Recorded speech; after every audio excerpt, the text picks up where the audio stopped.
তুই তুই কি অন্য কাউকে আশা করছিলি নাকি? বাসর রাতে জামাই ছাড়া আর কাকে আশা করব?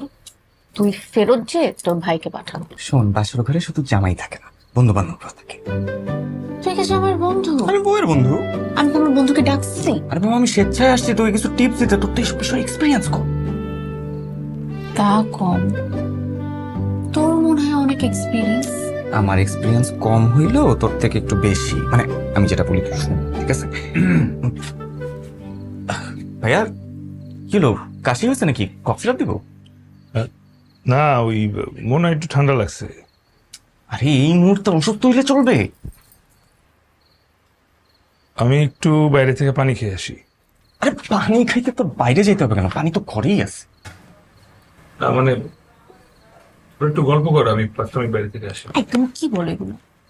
বাসর ঘরে ও থাকবে কেন, তুমি থাকবা? আরে না না, তোমরা তো বন্ধু মানুষ, আর একটু গল্প করো না, সমস্যা নাই, আমি আসি।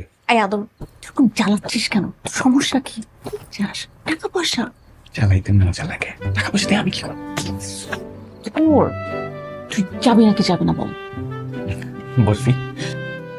হ্যাঁ, বয় না, বয় বয়। তুই যা, 5 সেকেন্ডের মধ্যে এখান থেকে উদাহরণ দিবি, যা। আরে 5টা মিনিট বসি, ভাইয়াই তো বললো। আম্মা, আচ্ছা, যাচ্ছি যাচ্ছি।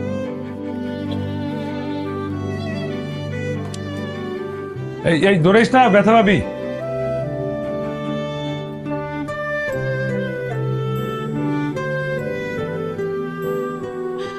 আমি চেঞ্জ করে আসি, যাই। দাঁড়ান।